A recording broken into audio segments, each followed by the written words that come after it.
पनवेल नवी मुंबई व रायगड जिल्ह्यातील ताज्या बातम्या आणि घडामोडींसाठी सबस्क्राईब करा SN मराठी न्यूज चॅनल आणि दाबा बेल आयकॉन।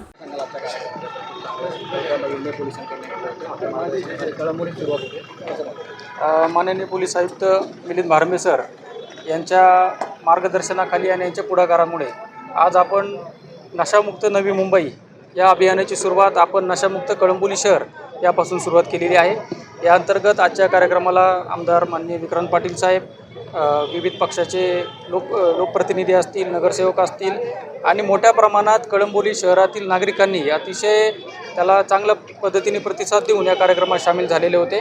या अभियानाची जी आपण सुरुवात केलेली आहे याच्या पाठीमागे आपला उद्दिष्ट हा होता की कळंबोली शहरामध्ये काही दिवसांपूर्वी किंवा काही महिन्यांपूर्वी ज्या पद्धतीने इथं ड्रग्स एक वावर होता किंवा ड्रग्स ज्या पद्धतीने मिळून येत होतं, तर निश्चितपणे कळंबोली शहरचे वरिष्ठ पोलीस निरीक्षक असतील, आमचे अंमली पदार्थ विरोधी पक्षाचे संदीप निगडे साहेब असतील आणि एकंदरीत त्यांच्या पुढाकारामुळे गेल्या काही महिन्यांमध्ये जवळपास 50पेक्षा जास्त आरोपी आपण या ठिकाणी पकडलेले आहेत। यातील सर्व आरोपी सध्या जेलमध्ये आहेत।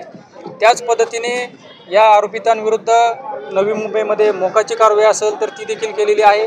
काही ठिकाणी या आरोपितांनी त्यांच्या जे काही ड्रग्सचे उत्पन्न आहे त्यातून त्यांनी जे घर बांधलेले असतील तर त्याचं देखील पाडण्याचं काम आपण केलेलं आहे। तर निश्चितपणे आपल्या नवी मुंबई शहरातील 100% या ड्रग्सचं इरॅडिकेशन आपल्याला करायचं आहे आणि त्यासाठीची ही जी मोहीम आहे तर त्याची सुरुवात आपण या कळंबोली शहरापासून केलेली आहे।